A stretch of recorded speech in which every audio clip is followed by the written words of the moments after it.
Segunda-feira, 9 de julho de 2018, está entrando no ar ao vivo para todo o Brasil, pela TV Câmara, pelos canais da Câmara na internet, YouTube, Facebook, mais uma edição do Participação Popular. Eu sou Fabrício Rocha, estou de volta aqui depois de um tempo em que eu estive fora porque eu estava ocupado virando papai. Quero agradecer a você, até aqui. Isso me persegue agora. Pois é. Quero agradecer a vocês, espectadores, que mandaram mensagens de felicitação. Muito obrigado, realmente.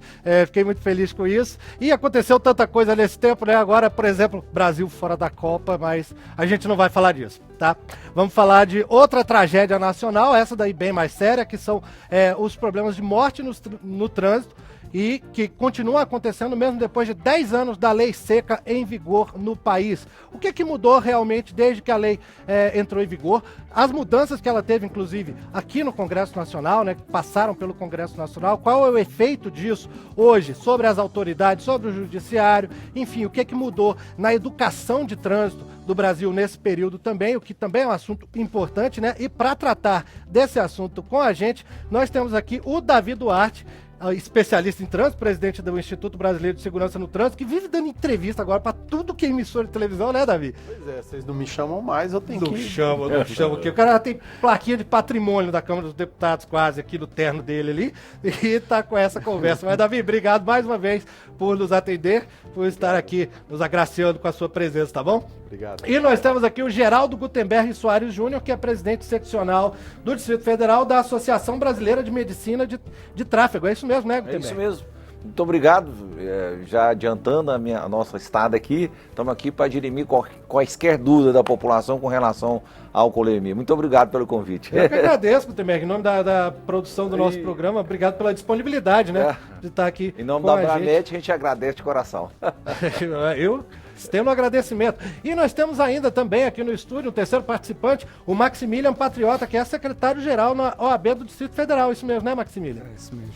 Seja bem-vindo, obrigado por ter atendido o nosso convite. Nosso agradecimento ao pessoal da OAB, que costuma sempre atender a nossa produção muito bem, né? Então, o pessoal de comunicação lá, valeu mais uma vez por esse apoio. E nós estamos esperando você que está nos assistindo mandar as suas mensagens, as suas perguntas, as suas dúvidas, opiniões, né? Por isso que o programa se chama Participação Popular. Você pode ligar para a gente de graça de qualquer telefone fixo do Brasil, 0800 619 619, repetindo, 0800 619 619. Você pode mandar para a gente um e-mail, o nosso endereço é participaçãopopular@câmara.leg.br, tudo junto, uma palavra só, não tem cedilha, tio, espaço, nada. participaçãopopular@câmara.leg.br. Se você costuma assistir televisão com o WhatsApp, com o telefone celular na mão, pode mandar pra gente uma mensagem pelo WhatsApp, né, que nós também vamos atender. O número é 61 99620 2573. 61 99620 2573. Pelo Twitter, você pode mandar uma mensagem com o nosso nome de usuário, @participaçãopop, também tudo junto, é uma palavra só, não tem cedilha, espaço, tio, nada disso, @participaçãopop. E é claro, como o programa está sendo transmitido também pelo Facebook, pelo YouTube, você pode usar os canais, né, que ficam em aberto durante a transmissão do programa. O YouTube tem o canal de bate-papo ali, você pode mandar a sua mensagem, e pelo Facebook da TV Câmara você também pode mandar seu comentário, curtir, compartilhar com seus amigos, enfim, tudo aquilo que você faz normalmente no Facebook, e as mensagens que você mandar nesses canais também vão ser recebidas aqui pela gente, tá? A produção vai encaminhar para o nosso estúdio. E diretamente do centro de Brasília nós temos minha amiga Gini Moraes, com você. Oi, Fabrício. Então, a gente está aqui bem no coração de Brasília, né? Essa via que está aqui atrás de mim é uma das vias mais movimentadas, que é justamente onde fica na frente, né, da esplanada dos ministérios e entre a rodoviária. Então, um dos pontos mais movimentados. E a gente está aqui para conversar com as pessoas, para ver o que que mudou de comportamento nelas depois desses 10 anos de vigor da lei seca, né? Eu já tenho uma convidada aqui para falar comigo, a Nohara Coelho. Nohara, você não dirige, mas os seus amigos, com quem você convive, as pessoas mudaram de comportamento? Elas deixaram de beber e dirigir nesses últimos 10 anos? Eu reparo que sempre houve essa preocupação com a lei seca, mas por um bom período de tempo as pessoas estavam mais preocupadas em entrar num grupo para saber se vai ter blitz naquele lugar específico onde elas vão passar, ou então antigamente tinha o Waze e dava essas informações. E acabava correndo de separado numa blitz, ter o carro apreendido. Já houve histórias de amigos meus que beberam, dirigiram, bateram, tiveram prejuízo com o carro, pagar franquia de seguro. Hoje em dia isso já não vale mais tanto a pena. Eu tenho notado o comportamento dos meus amigos que com os aplicativos de mobilidade como Uber, 99 e Pop, ficou muito mais barato você poder sair, beber e solicitar um transporte. Então, hoje em dia, eu vejo que tem diminuído bastante esse comportamento de você beber e dirigir por conta dessa facilidade que os aplicativos de mobilidade trouxeram. E por conta da multa que também ficou pesada, né? Exatamente. Acaba que no custo-benefício não vale mais a pena beber e dirigir. Então, é comum para o povo então ir para balada, por exemplo, sair e não ir mais de carro. Muito comum, é um comportamento que eu tenho visto basicamente entre todos os meus amigos. Assim, realmente os motoristas estão deixando o carro em casa para poder beber tranquilamente, sem correr o risco de sofrer um acidente, de ser parado numa blitz, ter o carro apreendido, ter que pagar uma multa. Agora, então, na sua opinião, você acha que esse tipo de punição mais severa, porque a lei ela veio endurecendo ao longo dos anos, está trazendo resultado?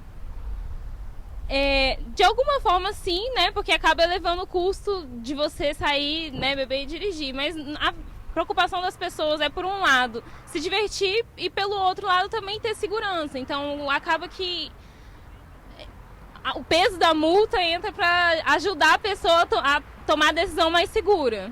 Consciência, né? Obrigada, viu, Nohara? É com você, Fabrício. Daqui a pouquinho a gente volta com mais pessoas aqui do centro de Brasília para dar a opinião delas, para contar um pouquinho como é que está sendo na prática a lei seca na vida delas. Valeu, Dini. Legal aí que você trouxe da Nohara, né? Ela já trouxe uma visão da atualidade do que está acontecendo, com assuntos interessantes para o nosso debate que vai começar daqui a pouco. Agradeço a você, inclusive quero agradecer, Dini, publicamente por você ter segurado o rojão nesse período aí que eu estive fora, tá? Com muita competência, como sempre, muita graça. Continua amealhando fãs no Participação Popular, Dini Moraes. Daqui a pouco a gente volta com você, Dini. Enquanto você que está nos acompanhando prepara a sua pergunta, o seu comentário, a sua mensagem, eu quero mandar um abração aqui especial de aniversário para o Fernando Zagotto, que fez aniversário nesse domingo, dia 8, aqui de Brasília.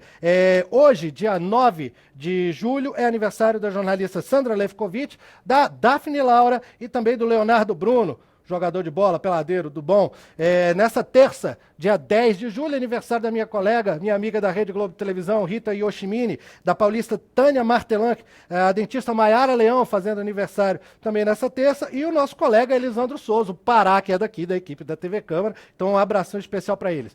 9 de julho é aniversário de várias cidades brasileiras, entre elas a capital de Roraima, Boa Vista, e também Palmeira do Piauí, Altaneira, no Ceará, Glória do Goitá e Cabo de Santo Agostinho, em Pernambuco. Em Alagoas, Junqueiro.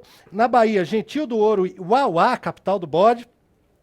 No Rio Grande do Sul, Fontoura Xavier. Em Mato Grosso do Sul, Fátima do Sul. Em Mato Grosso, Água Boa e Corumbá de Goiás. Todas essas cidades fazendo aniversário, então, nesse dia 9 de julho. Um grande abraço a você que mora nessas cidades, está com a gente no Participação Popular. Estou esperando a sua mensagem sobre esse nosso bate-papo dos 10 anos da Lei Seca e o que ainda precisa mudar nessa legislação, nessa questão de álcool e direção aqui no Brasil. Vamos começar esse bate-papo de hoje. Vou começar com o Maximilian, que é da OAB, advogado, portanto, né? Então pode falar um pouquinho sobre essa questão que foi levantada sobre a Nohara, Maximilian, do pessoal que se preocupava mais no começo, e ainda tem muita gente que faz isso, em descobrir onde é que tem blitz e fazer a comunicação da blitz.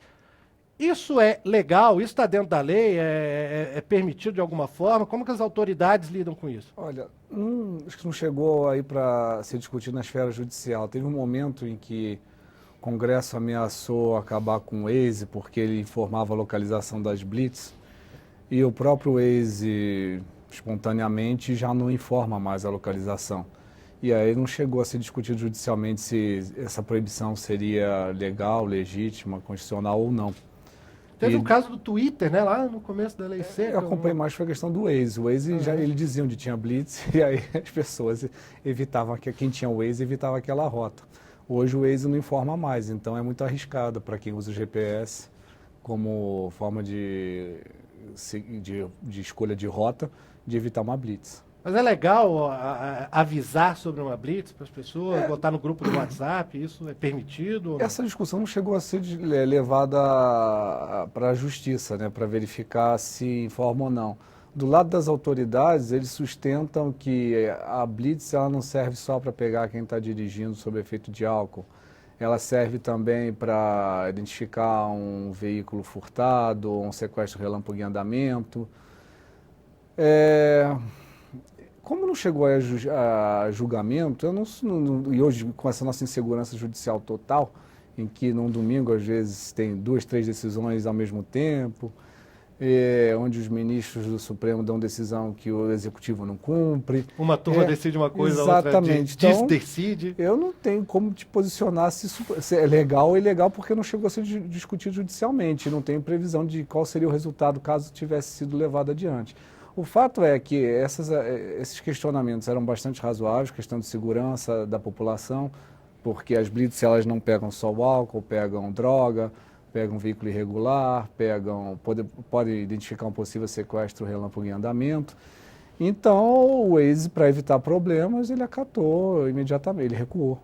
E desde então eu não conheço, pelo menos, nenhum mecanismo que informe localização de blitz.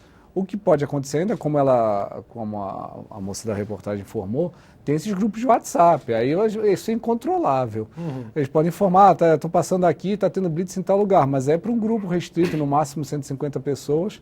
Não faço parte de nenhum desses grupos, não tem nenhum desses grupos para saber como funciona, mas é algo mais limitado. O Waze não. O Waze ele te dava a localização total do mapa, você escolhia uma rota diferente e não tinha problema. Saía dessa, né? Davi, você acompanhou esse negócio também já dos grupos de WhatsApp? Você lembra desse caso do Twitter? Eu me lembro. Agora, isso é incontrolável. O que a gente tem que fazer... a primeira coisa é a conscientização da população, né? Do condutor. Então, isso, Fabrício, o que acontece é o seguinte, não se deve beber e dirigir por 2 razões básicas. A primeira é que diminui os reflexos. Então, por exemplo...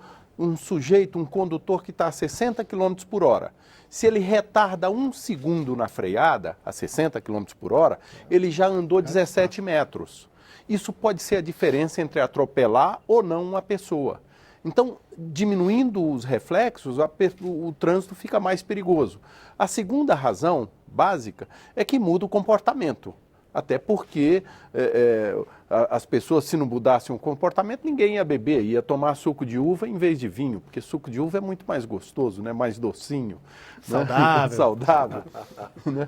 Então, muda o comportamento. E mudar o comportamento no trânsito é um perigo. Né? É muito grave, a pessoa passa a negligenciar risco, tirar fino, dirigir com excesso de velocidade, não respeitar a legislação, não respeitar os outros usuários.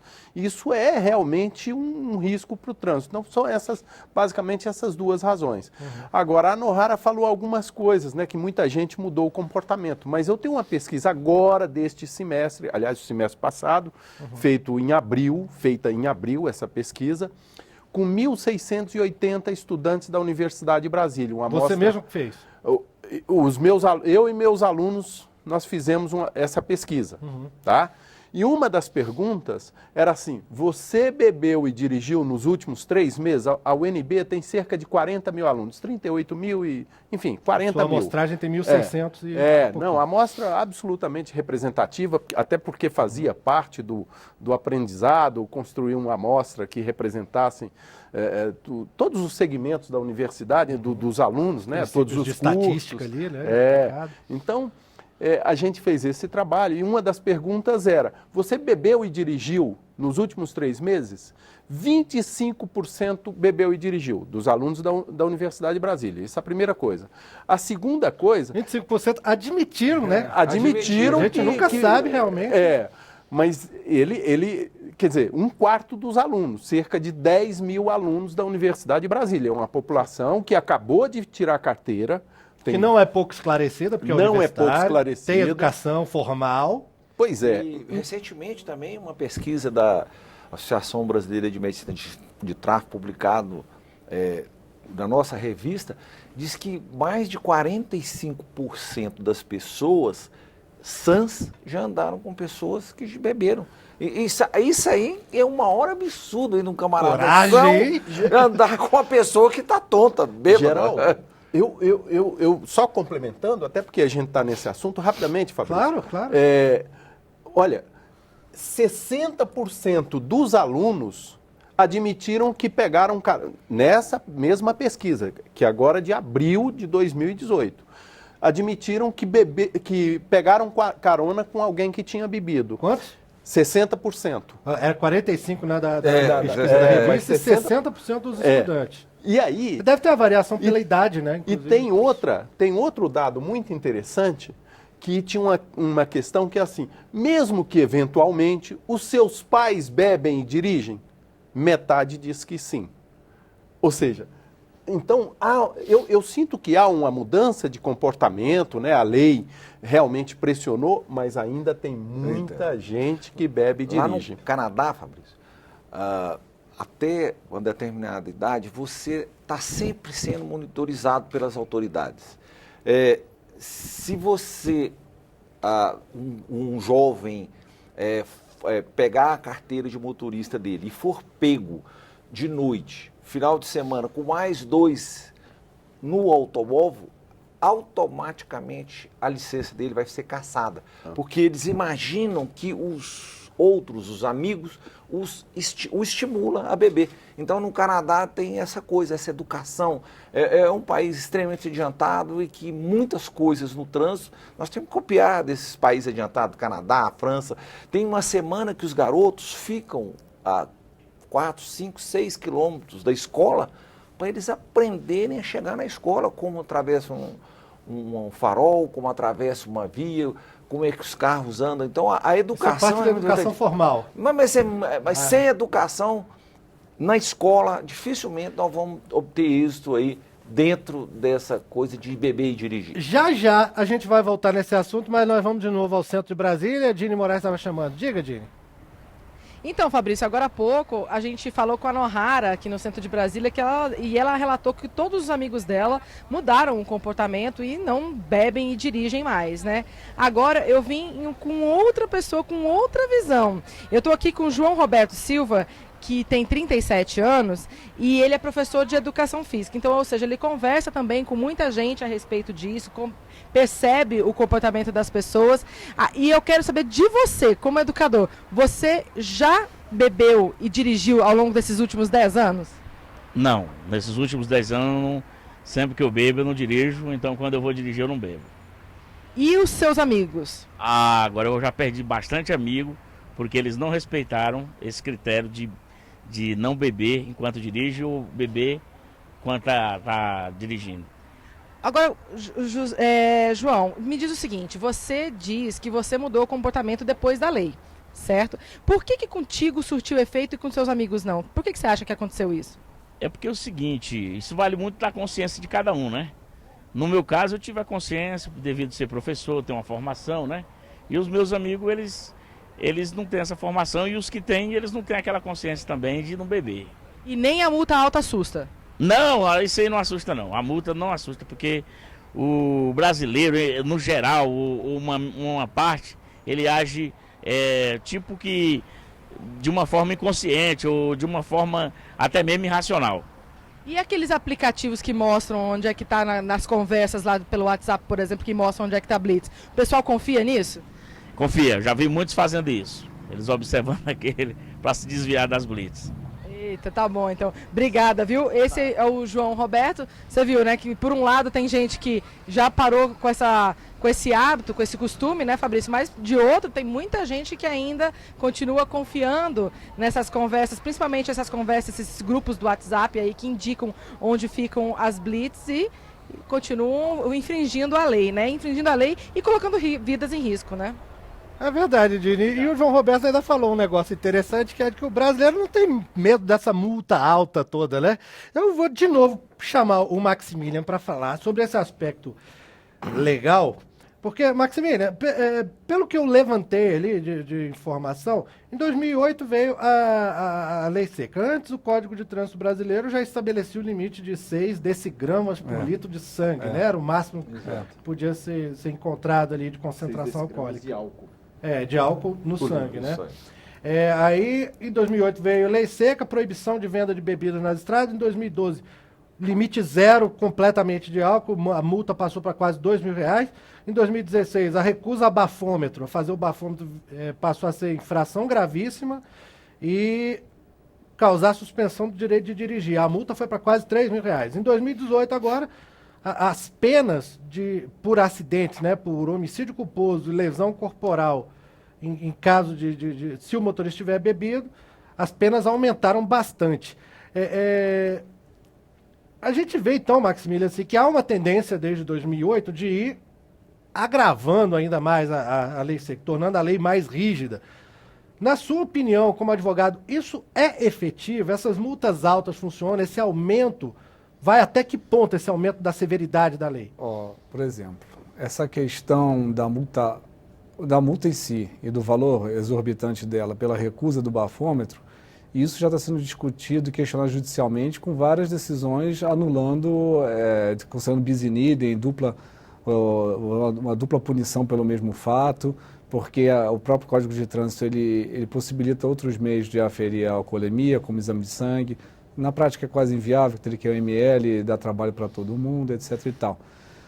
Por questão de política, a gente entende lá da OAB mais de dar preferência à prevenção do que à repressão. A repressão é sempre mais cara do que a prevenção. A lei tem que ser cumprida, ela é dura porque talvez tenham ocorrido muitos excessos. Os meus colegas aqui já me passaram informações de que com essa dureza toda deve ter reduzido um pouco a quantidade de acidentes e com morte, então teve um resultado útil, satisfatório. Mas, por outro lado, a gente tem o seguinte: você, para punir, repreender ou desestimular um hábito que é perigoso, você tem que apresentar soluções alternativas. No caso específico de Brasília sobretudo, mas no Brasil como um todo, o transporte público é muito ruim, é deficitário e de madrugada então é impossível. Como foi dito aí por um dos entrevistados... A Nohara, o nome dela é diferente. Hoje tem esses transportes de aplicativo que são bem mais acessíveis, são menos caros, são mais acessíveis que o táxi, como 0,99, Uber e tal. Mas ainda não é para todo mundo. Pois né? Mas todo mundo já torna mais viável, porque antes deles, um táxi de madrugada custava uma fortuna, custava o preço da sua saída. Essas cidades que foram mencionadas, tipo Canadá ou Europa, elas têm metrô até as 2 da manhã, depois retoma às 5. Aqui o metrô liga lugar nenhum lugar, não liga a cidade inteira. Difícil. Tem horário limitado. Posso fazer uma pergunta, já que nós Claro, aqui é totalmente informal, Maximiliano, bate-papo mesmo. Deixa eu te perguntar uma coisa. A lei diz o seguinte: para quem beber e dirigir, bem grosso modo, né, 3.000 de multa, de 6 meses a 3 anos de cadeia. Certo. Tá? O cara vai preso. Mas isso em caso de Isso- acidente, né? Ou só de Não, de se, beber e se dirigir. causar um acidente. aumentar, Caso não ampliado. cause acidente, é R$ 2.900 administrativamente. Isso. Acima de Isso, 0,34 no isso, bafômetro. isso. Pode ser preso em flagrante. Isso. Pois é, preso em flagrante e tal. Depende do nível de álcool. Aí é uma pergunta, a lei prevê isso desde no código lá, artigo 306 tal, é crime de trânsito, beber e dirigir, por que, assim, a gente sabe que muita gente bebe e dirige, a gente sabe que muita gente bebe, dirige, atropela ou tem colisão, algum tipo de evento grave no trânsito, por que ninguém vai preso? Bom, para a questão administrativa, você não tem para onde correr, até cruel. Você foi pego com 0,12 gramas de microgramas de álcool no sangue, pode estar 100% sóbrio, passar qualquer teste de reflexo, seu carro é apreendido, sua carteira é apreendida, você paga uma multa bem alta e vai responder ao processo administrativo. É a mesma punição de quem desce do cara que abre o caminhão de cimento e cai no chão de tão bêbado que tá, né? Exato. Mesmo para quem tiver qualquer, não tem proporção. né? Então, aí, administrativamente, não tem muito para onde correr. O que pode acontecer, que é raro, é porque, talvez por conta das blitz, talvez porque isso já era um hábito do brasileiro, você não muda uma cultura e porque também não tem uma alternativa de transporte público viável para você, não vou sair de carro por medo e vou pegar eu tenho como voltar para casa, muita gente assume o risco. Depende do número de processos administrativos, se for muito grande, não tiver contingente dentro dos DETRANs, Departamento de Trânsito, para analisar, pode ser que prescreva. A única forma de salvação na via administrativa. É quase impossível o sujeito se salvar na via administrativa. Mas na justiça mesmo. Na justiça, que é o seguinte... Existem divergências, né?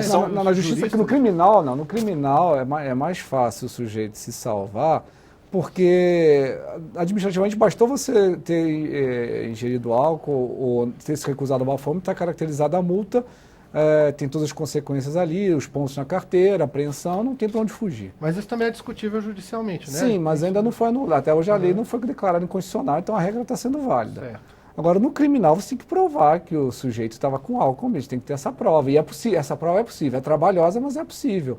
Leva para o IML, tira o exame de sangue. Olha, nos Não outros... dá para fazer a força, né? Também. Não, no IML pode, a polícia pode levar Mas lá no aí, IML. dando Não voz pode de fazer a prisão, força né? na hora. Na Ali hora. não pode obrigar o sujeito a fazer o bafômetro. Mas levar no IML e o sujeito diante de um médico ter o sangue coletado, isso... E com aí tem as outras questões práticas da prática processual penal. Toda a prova produzida ela tem que permitir uma contraprova, mas isso também não é complicado. Tira uma quantidade razoável de sangue, tira três amostras, dá uma para o réu, para o acusado, uma para a investigação e a outra lá de resguardo. Se tiver esses cuidados, o problema é que no dia a dia as polícias elas têm... A estrutura é ruim, né? Não, e elas não têm só isso para se preocupar, tem outros crimes e tal. Então, muitas vezes a instrução do inquérito é frágil, é fraca. O policial chega e fala, não, eu olhei, ele está com o olho vermelho, então para mim ele tá alcoolizado, ele tem que ser preso, eu deduzi. Quando os laudos ou os relatórios não são precisos e se esquece ou se omite certos procedimentos, aí você acaba escapando da punição criminal. Mas nem todos. É muito comum. Tem muita gente aqui no DF que a pena não era tão grande, a maior parte era réu primário, então conseguiu um sursi, tem que aparecer. É muito comum em algumas varas aqui no DF. Mas agora, Max, aumentar, agora essa coisa aí de 5 anos, do mínimo 5 anos, porque antigamente você poderia substituir por penas alternativas, né? Agora não vai mais poder... Mas parece que nem isso assusta realmente, Gutenberg. Como disse o professor João Roberto ali, nem isso, e nem a multa e tal. Parece que a lei ser severa não é o que faz o motorista mudar o hábito. Mas ela né? agravou um pouco mais agora. Antes, o Gutenberg tem razão. Até o ano passado, a pena era menor, então era muito comum conseguir a pena mínima, com o réu primário, bons antecedentes, etc. e tal. E aí ele conseguia a pena alternativa, o sursi, então não ia para a prisão. Agora, se cometer um ilícito criminal, se fizer um acidente com lesão corporal, assassinato e tal, se for comprovado que estava dirigindo sob efeito de entorpecentes, essa pena é agravada. Com essa pena mais gravosa, ele acaba perdendo o benefício do sursi ou de uma transação penal de uma pena alternativa. E aí acaba indo já para o semiaberto. Se não surtir efeito, aí vão endurecer ainda mais, aí já vai para reclusão, regime fechado. Nós pegamos os gráficos de quando foi, de 2008, quando a lei seca foi promulgada. Os acidentes iam num crescente muito, muito próprio. Quando foi promulgada, o crescente diminuiu e muito. Por quê? A grande imprensa, prisões, etc. Hoje, comoção isso, momento, hoje voltou. Então, eu, como médico, eu não acredito que a lei como é colocada hoje, vai doer no bolso, vai doer no bolso, vai doer no bolso. Você pega... Parece, se não me falha, são R$5.000 se você pegar a pessoa fazendo transporte de clandestino, né? E o que tem de carro aí que vale R$5.000, no máximo o carro, e o cara faz transporte, ele toma 1, 2, 3, 4, ele não está nem... Eu acho que se nós não começarmos a fazer dentro da escola, com menino de 7, 8, 9 anos, porque a hora que eles entram no carro, papai, você bebeu, papai, você não pode ir, papai, o cinto, bota o cinto, papai. Os meninos serão os nossos policiais, né, Davi? Os meninos serão os nossos policiais. Eu não acredito que essa geração já acostumada leva multa daqui, multa dali, divide agora em 12 vezes no cartão também, né? Então a coisa vai ficando mais tranquila, o cara renega e é como o Marcos falou também, não tem como voltar para casa. Não, né? eu faço essa pergunta até porque eu tenho uma opinião bem pessoal minha, né? Isso não é coisa da emissora, tá? Isso é uma questão pessoal, que eu acho que às vezes as leis, e isso é discutido não só na questão da lei seca, do trânsito, mas em várias outras vezes as leis tendem a ser demagógicas no sentido de punição, né? Dessa coisa de aumentar a punição, tornar mais rígido, e isso gera muitas críticas, inclusive entre os juristas. Agora, essa questão da educação de trânsito, Davi, você acompanha muito isso. O que evoluiu realmente de educação de trânsito na prática e em termos de disponibilidade de recursos de 2008 para cá? Porque houve a lei seca, houve um monte de mudança na lei seca. Agora, em termos de educação de trânsito, que é isso que a gente está discutindo aqui, o que mudou? A primeira coisa é que hoje ninguém mais, nenhum condutor pode alegar que, eu não sabia.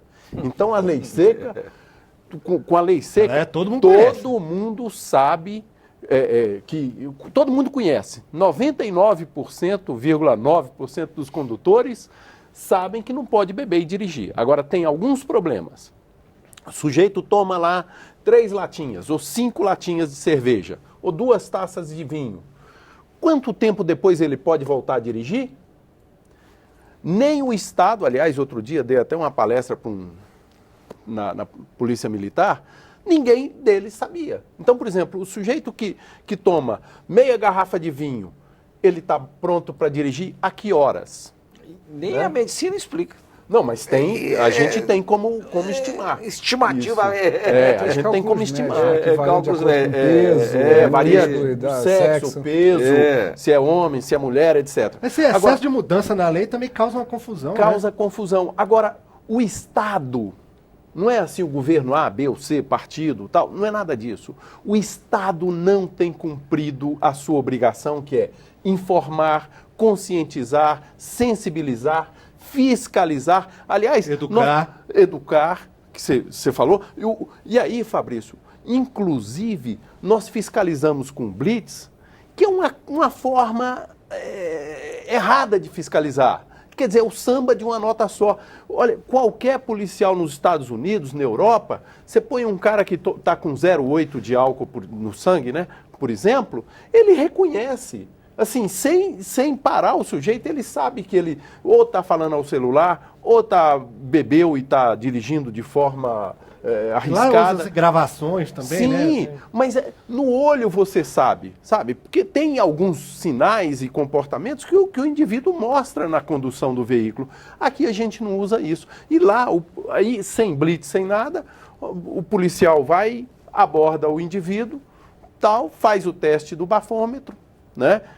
Aliás, na maioria dos países faz, com relação à prova, contra-prova, ele faz o teste do bafômetro, depois, se o indivíduo, vamos supor que deu positivo, ele tem direito a esperar 15 minutos e fazer novamente, e depois, por uma terceira vez, ele tem direito a fazer novamente 3 vezes o teste e vale o menor valor.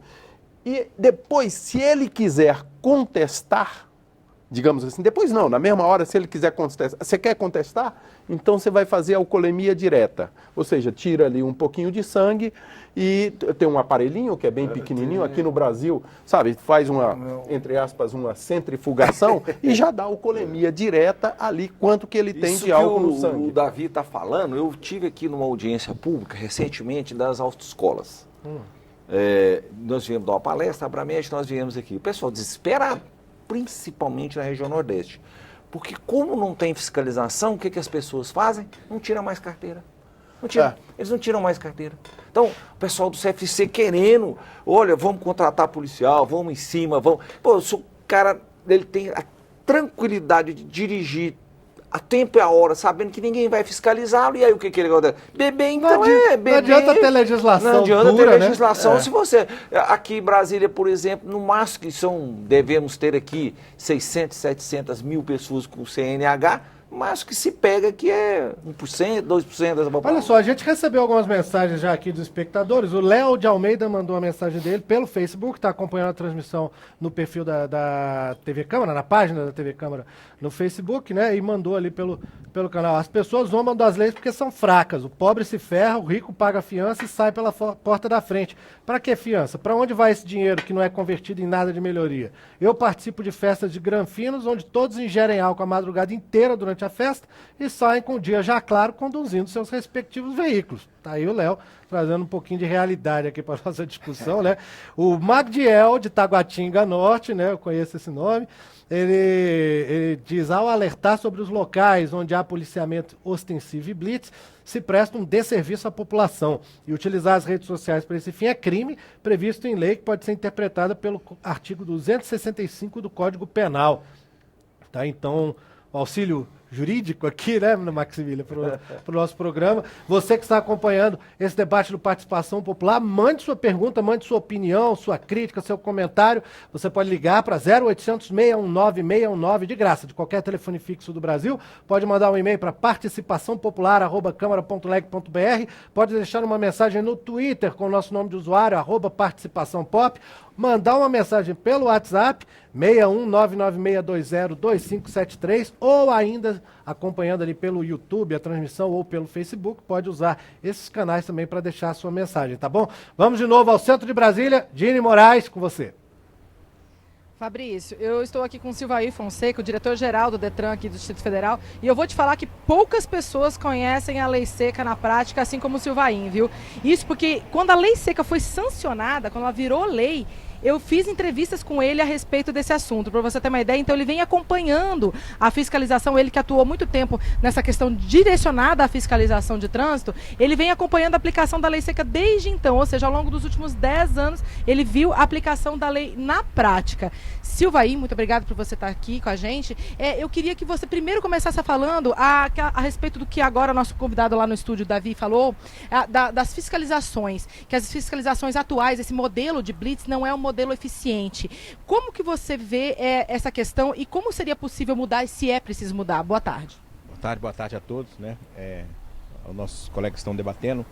A lei seca o Código de Trânsito brasileiro vem se modificando desde 2006, que vem aprimorando e fazendo com que a gente possa trabalhar mais na prevenção, seja na questão da educação, da fiscalização, e nós temos várias realidades no país. E no Distrito Federal é uma das unidades de federação que mais se atua. Nós temos as blitz convencionais, como o professor Davi Duarte colocou, mas nós temos outros meios e outros mecanismos hoje de estar monitorando os condutores aqui no Distrito Federal. Tanto é que nós temos condutores aí reincidentes 14 vezes, já estão com suspensos de dirigir, continuam sendo fiscalizados. Acreditamos que nós temos que mexer agora no Código de Trânsito brasileiro para trabalhar essas pessoas, fazerem se tratarem, porque muitos são dependentes do álcool. E a gente vai modificando essas ações. Tanto é que esse ano nós já temos mais de 11 mil condutores autuados por dirigir sob influência de álcool aqui no Distrito Federal. Agora, Silvair, como é possível que um condutor seja autuado 14 vezes dirigindo bêbado? Não tem uma forma de que ele não receba a carteira de volta? Como é que essa pessoa volta a dirigir? Lamentavelmente são pessoas que já dirigem até com direito de suspenso de dirigir ou cassado. Então o Departamento de Trânsito Federal faz o monitoramento dessas pessoas, checa o sistema e a gente passa a monitorar. Muitas delas autuadas, tiradas de circulação novamente, ainda sob influência de álcool. E são encaminhadas à Polícia Civil do Distrito Federal, são atuadas pela violação da suspensão. E trabalhamos praticamente sempre na prevenção antes que aconteçam as coisas. O Distrito Federal, no ano de 2017, nós tivemos morte, mas foi o menor número de mortes de todo o país. Foram 256 mortes que a gente não queria que acontecesse. 113 pessoas desse total de mortos tinham ingerido álcool ou outro tipo de droga. Então a gente trabalha diuturnamente, buscando mudar os tipos de operações e tentando trabalhar sempre na prevenção. Então, 98% das pessoas que nós autuamos esse ano no Distrito Federal foram antes que se envolvesse acidente de trânsito. E alertamos aquelas pessoas que constantemente avisam através do Zap, elas estão prestando um serviço à sociedade, uma vez que as operações têm ajudado na questão da segurança do trânsito, mas da questão da segurança pública, e de repente ela vai ser vítima até dessa própria informação que ela está passando.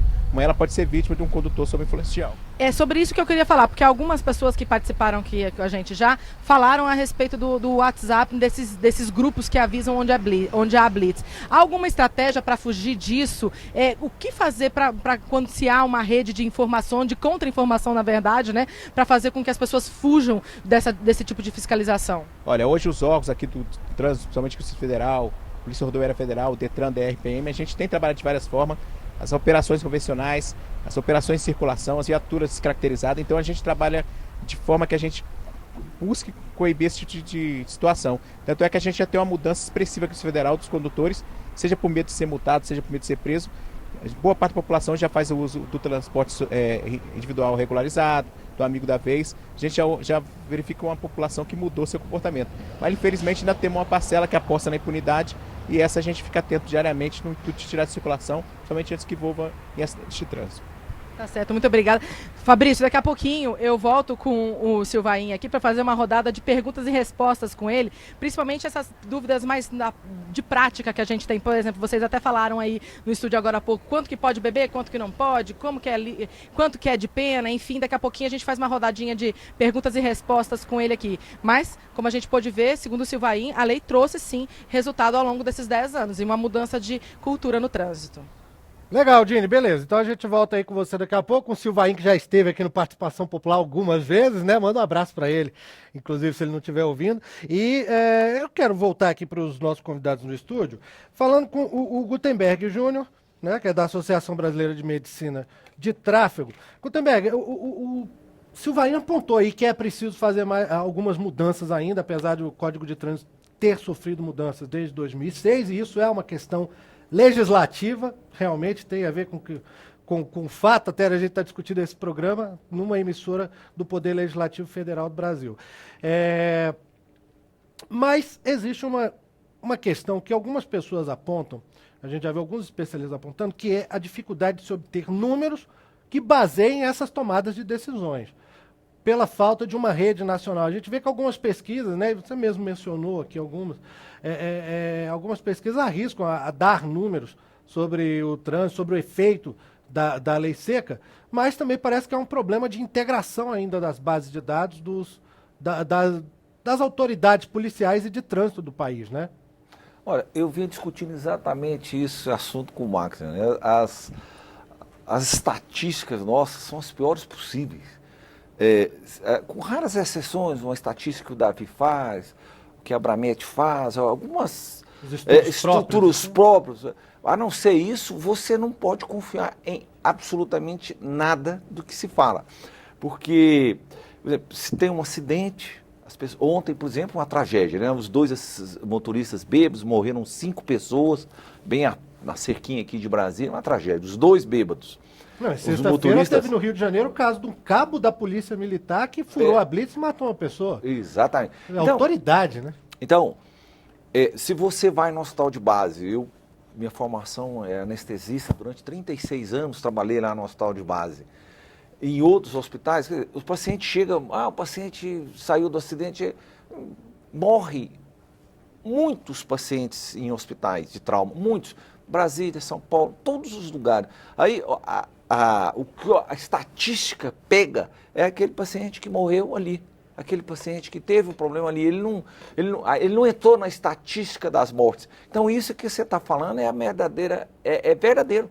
As estatísticas nós são muito ruins. Então às vezes as pessoas fazem a lei para melhorar isso, para melhorar aquilo, mas é um tiro no escuro. Você não sabe exatamente aonde ele vai atingir e como vai ser atingido. E olha só, a gente está aqui no telefone do Participação Popular agora, com o deputado Hugo Leal, do PSD do Rio de Janeiro, que foi autor do projeto que originou a lei seca, né? Deputado, está ouvindo bem a gente? Estou ouvindo bem. É satisfação poder participar com vocês, mesmo que de forma remota, mas tenho ouvido aí um pouco do debate. Maravilha, deputado. Obrigado por mais uma vez estar com a gente aqui no Participação Popular. E a gente está discutindo aqui, deputado, exatamente a questão assim, de necessidades de evolução ainda da lei, do Código de Trânsito Brasileiro, que é assunto aqui para o Congresso Nacional, sem dúvida, e também da dificuldade de tomada de decisão causada pela falta de números confiáveis, oficiais. Nesse aspecto, eu queria perguntar para o senhor, como pai ali da lei seca e de outras leis que foram aprovadas desde 2008 ligadas ao assunto, qual é o caminho de evolução e com base em que se toma decisões sobre a evolução da lei seca, na opinião do senhor? Olha, na realidade nós temos um fator determinante a partir desse ano, que foi a aprovação do Plano Nacional de redução de mortes e lesões no trânsito, chamado Penatrans, que foi instituído por lei. Então, existe uma lei que define a questão das metas, dos objetivos. tudo que foi falado aí, um pouco do que o Davi falou, do representante da Abramet, é real. Como é que você vai trabalhar sobre uma política pública que você não tem os dados confiáveis?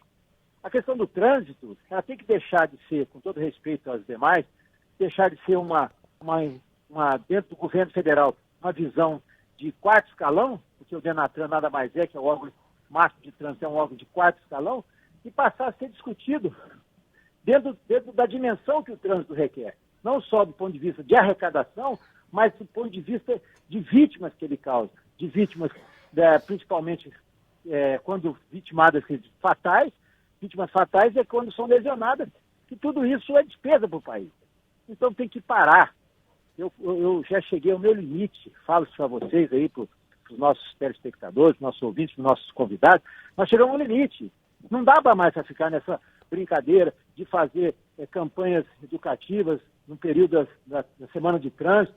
Ou nós encaramos como uma questão de saúde pública, uma fatalidade, de um número absurdo, como o Penatrans, esse é o objetivo, os próximos candidatos a presidente têm que pegar e assumir essa bandeira. Isso é um caso gravíssimo, as pessoas não estão percebendo, gravíssimo inclusive porque não se tem a dimensão exata dessa tragédia. Como já foi falado, acho que foi o Davi que estava falando, não me lembro aqui, não identifiquei, professor Davi, que você tem hoje números mascarados no próprio Ministério da Saúde. Porque às vezes a pessoa sofreu uma lesão, ou foi atropelamento, ou foi um acidente, depois morre 30 dias depois, não entra na estatística. Na estatística dos acidentes de trânsito. Foi o Gutenberg Júnior, da Abramet, que falou. Sim, então, da Abramet, que é uma instituição parceira, uma instituição que esteve sempre presente nesse debate, o que nós precisamos fazer não é só qualificar o debate, é começar a trabalhar com os números reais. E o governo federal tem que assumir essa responsabilidade integralmente, assumir, que eu digo, como bandeira, como perspectiva. Eu acho que já esgotou o modelo, desse modelo de ficar cada um tentando dar o seu palpite e distribuindo a responsabilidade pelo município, pelo Estado, e a gente não tem uma linha lógica, uma coluna vertebral. O trânsito demanda isso, assim como a Secretaria, assim como a Segurança Pública, depois de muitos anos, foi criado um sistema único de segurança pública e nós vamos avaliar a operação dele nos próximos governos, tem que aproveitar agora, no período eleitoral, onde temos candidatos a governador, a presidente da República, e levar a dimensão do que significa a questão da tragédia do trânsito. Ô, deputado. Seja como... Oi, desculpa. Não, mas eu queria perguntar, e tem a ver com isso que o senhor está falando, que a ação política, e muitas vezes aqui na Câmara, isso foi uma coisa que a gente falou aqui, ela é muito focada na repressão, muitas vezes, e até é um discurso até demagógico, muitas vezes. O senhor me desculpe, mas a gente vê isso, principalmente em época eleitoral, o discurso às vezes tende a ser muito demagógico na coisa da repressão, da severidade, leva muito para esse lado. Agora, e na questão da educação de trânsito, que também foi falado aqui, o que evoluiu nos últimos 10 anos e o que precisa evoluir, na opinião do senhor? A minha pergunta, eu respondo a sua pergunta com uma pergunta. Quem está tomando conta disso? Eu queria saber também, quem está cuidando do lojinha? Ninguém. Exatamente. São 50 mil mortes e ninguém toma conta, deputado. 50 mil mortes, 200 mortes por dia.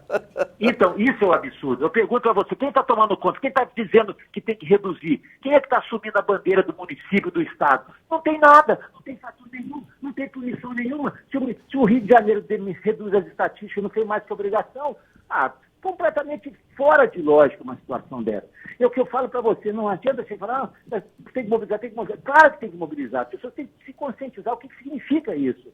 O custo que é para o país dos acidentes de trânsito, o custo que é para o país a perda de vidas e, obviamente, as sequelas que traz para o Ministério da Saúde, para o Ministério da Previdência.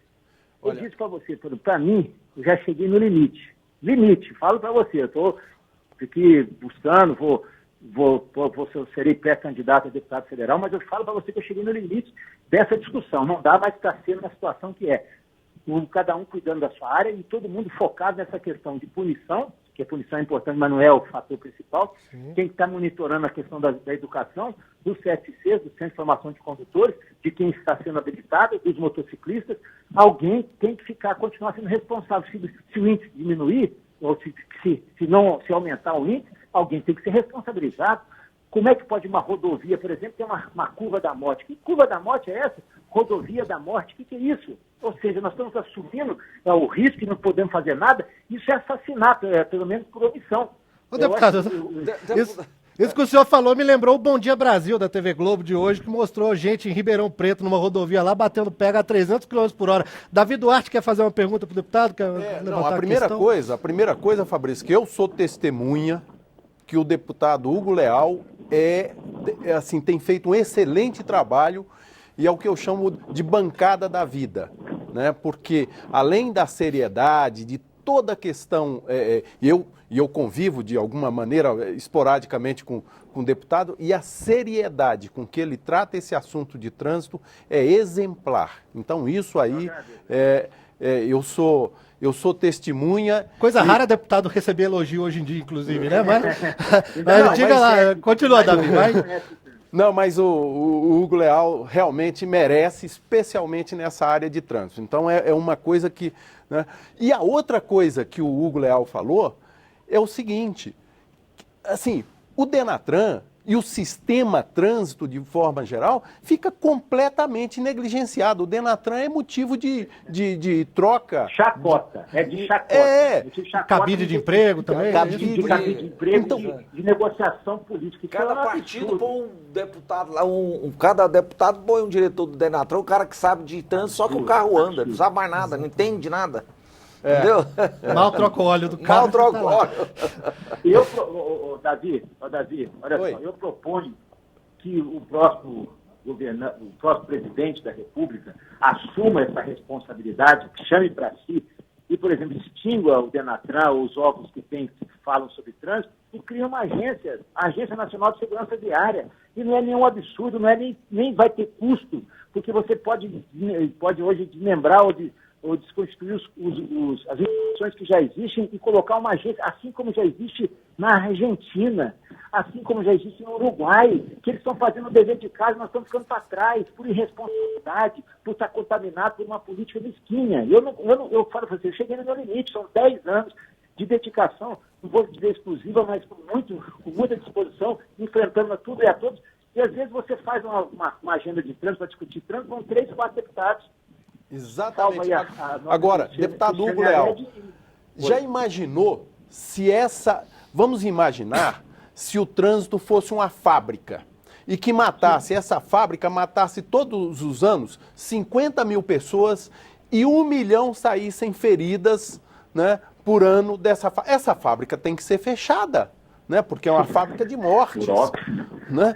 Então é preciso que a gente encare seriamente, é por isso que o deputado chegou no limite também, porque ninguém aguenta mais. Imagina as famílias que perdem os seus entes queridos. Deixa eu só encerrar aqui, que eu tenho que entrar num outro programa aqui, mas eu quero deixar como sugestão aqui, não final, mas como sugestão desse trabalho, aproveitar todos aqueles que estão envolvidos, estão preocupados, de mobilizarem também nos seus estados a discussão no governo do estado, a discussão com a presidência da República, que será nossa responsabilidade da Frente Parlamentar de Trânsito Seguro. Eu só entendo que nós chegamos no limite. Eu estou dizendo o seguinte, se continuar sendo encarado dessa forma, nós vamos, essa fábrica, nessa indústria que o Davi falou que tem hoje 34, 35 mil subinformados, vai chegar a 60, 100 mil, e a gente vai achar que vai ser normal, porque é acidente. Acabou. Eu acho que isso tá bom. Esse limite já vencemos todas as prerrogativas. O que eu faz me sentir? O que me faz perceber isso é o Denatran. Eu digo que o meu último bastião da perspectiva da esperança é o Denatran, que é um projeto de lei, que é uma lei que entrou em vigor esse ano, e vamos começar a discutir a questão do trânsito nacionalmente e dar missão para cada um, para o município, para o estado e para a União. Cada um vai ter que trabalhar na sua área com foco na redução dos acidentes. Salvar vidas, é isso que nós estamos falando, salvar vidas. O Brasil é protagonista em várias campanhas de prevenção de doenças. Nós temos uma doença no trânsito que as pessoas estão achando que é normal. Não é normal. Acabou. Deputado Hugo Leal, PSD do Rio de Janeiro, muito obrigado por ter estado com a gente, botando sua indignação para fora aqui. Eu acho que a gente compartilha disso e todas as outras situações têm causado muitas mortes no Brasil. Um grande abraço para o senhor, obrigado por ter estado com a gente mais uma vez. E eu que agradeço, parabenizo aí mais uma vez a TV Câmara e os nossos convidados. Legal. Ó, antes de encerrar o programa, que a gente já está realmente no limite do tempo, a gente ainda vai lá ao centro de Brasília mais uma vez. Dini Moraes, com você rapidinho.